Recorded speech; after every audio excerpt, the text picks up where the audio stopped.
Anandhi car door open பண்ணு சீக்கிரம். டேய் ஏன் இப்படி பண்ணிட்டு இருக்க? சொன்ன கேளுடா மகேஷ். டேய் விடுங்க. டேய் உள்ள போ.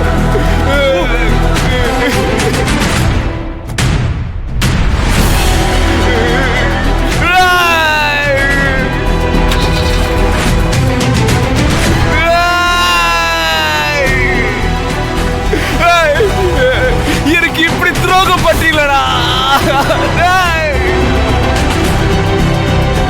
உன்னை விட மாட்டேன்டா. எனக்கு துரோகம் பண்றீங்களா எல்லாரும் சேர்ந்து?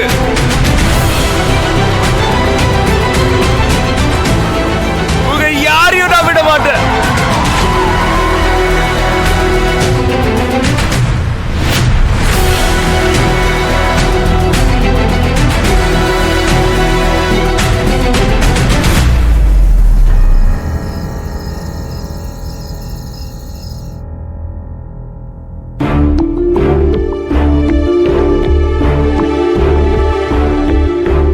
இதுக்கப்புறம் என்னால அந்த கம்பெனிக்கு வேலைக்கு போக முடியாது அன்பு.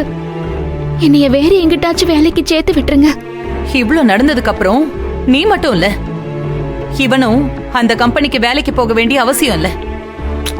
மா நீ சும்மா புரியாம பேசிட்டு இருக்காத. நீ திடீர்னு வேலைக்கு போவானான்னு சொன்னீங்கன்னா ஆனந்தி அவங்க வீட்டுல என்ன காரணம் சொல்லுவா? அவளோட அக்கா கல்யாணத்துக்கு எப்படி இவ பணம் அனுப்புவா? மாசம் மாசம் வட்டி கட்ட வேண்டியது இருக்கு, அதை எப்படி கட்டுவா? இதை ஏதாவது யோசிச்சியா? என்னடா பெரிய வட்டி சம்பளம்? எல்லாத்தையும் விட தன்மானம் பெருசு. தன்னை ஒரு பொண்ணு விரும்பலன்னு தெரிஞ்சும் கல்யாணம் வரைக்கும் பேச்சுவார்த்தை நடத்திருக்கான். அத எடுத்து சொல்ல வந்த எல்லாரையும் மரியாதை இல்லாம நடத்திருக்கான். கடைசியில நீதான் ஆனந்திய காதலிக்கிறேன்னு தெரிஞ்சு உன் தலையில கல்ல போட்டு கொல்ல வந்திருக்கான். அப்படிப்பட்டவன் கம்பெனில நீங்க என்னடா வேலை பாப்பீங்க? நீயாவது பரவாயில்ல, ஆம்பளை பையன். அவ பொம்பளை பொண்ணுடா. அவளுக்கு எவ்வளவு தர்ம சங்கடமா இருக்கும். கஷ்டம் நஷ்டம் வந்தா தாங்கிக்கலாம், தன்மானத்துக்கு கலங்கம் வந்தா தாங்கவே முடியாது. ஆனந்தி ஏன் மருமக, அவ கௌரவம் போனா ஏன் குடும்ப கௌரவமும் போயிடுங்கிறதுக்காக மட்டும் பேசல. ஆனந்தி இடத்துல யாரு இருந்தாலும் சரி, எந்த பொண்ணு இருந்தாலும் சரி, நான் திரும்ப அந்த கம்பெனிக்கு வேலைக்கு போக கூடாதுன்னு தான் சொல்லுவேன். ஆனந்தி, அத்தை நான் சொல்றேன், உன் அக்கா கல்யாணத்துக்கு பணம் வேணும்னா என்கிட்ட இருக்கிற நகையை அடமானம் வச்சாவது நான் தரேன். நீ எதுக்கும் கவலைப்படாத. ஆனா இனிமே நீயும் அன்பும் அந்த கம்பெனிக்கு வேலைக்கு போக கூடாது.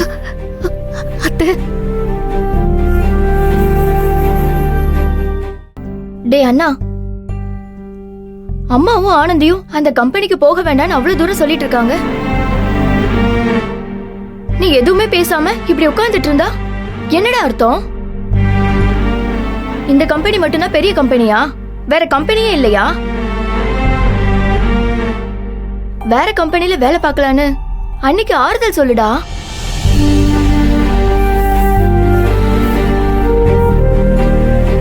சரி, இனிமே மகேஷ் சார் கம்பெனிக்கு வேலைக்கு போக மாட்டேன்.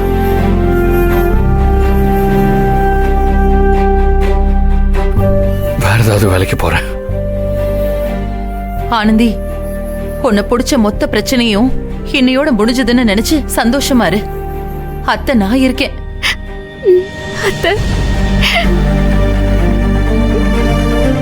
நீ தைரியமா இருமா. உன்னை யாரும் எதுவும் பண்ண முடியாது. எதுவா இருந்தாலும் பாத்துக்கலாம்.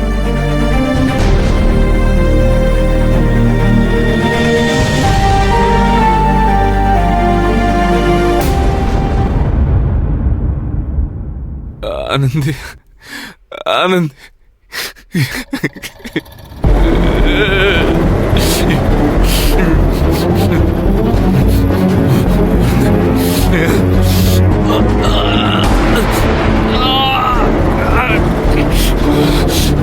விட மாட்டேன்.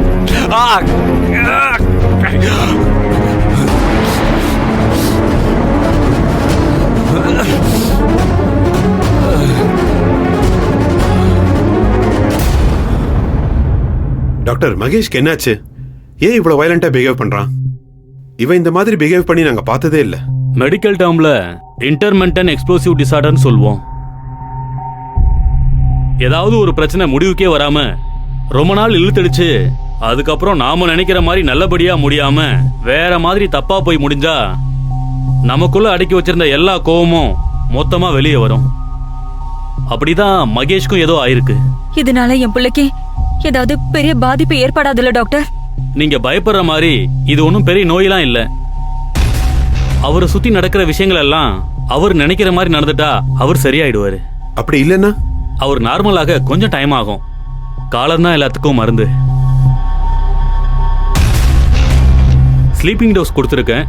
நல்லா தூங்கி எழுந்தாலே அவர் மைண்டு கொஞ்சம் காம் ஆயிடும்.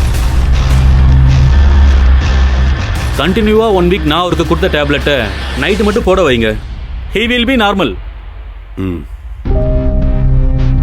அவரை இப்போதைக்கு டிஸ்டர்ப் பண்ண வேண்டாம். நீங்களும் போய் ரெஸ்ட் எடுங்க.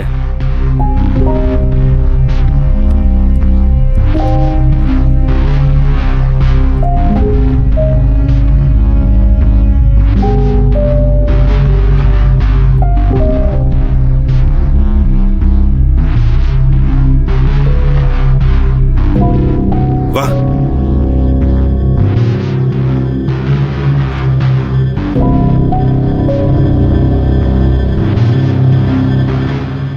ஆனந்தி நானும் தான் காதலிக்கிறோம்.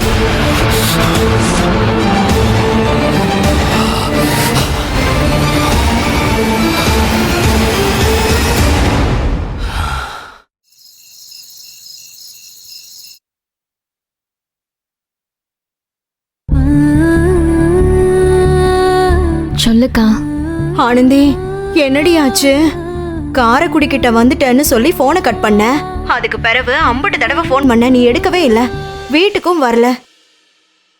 அம்மா வார்டனுக்கு போன் பண்ணி கேட்டதுக்கு ஏதோ கோயிலுக்கு போயிட்டோம், அதனால வீட்டுக்கு வரலன்னு சொல்லிப்புட்டாங்க. அப்பவே ஏதோ பிரச்சனைன்னு புரிஞ்சுக்கிட்டேன்.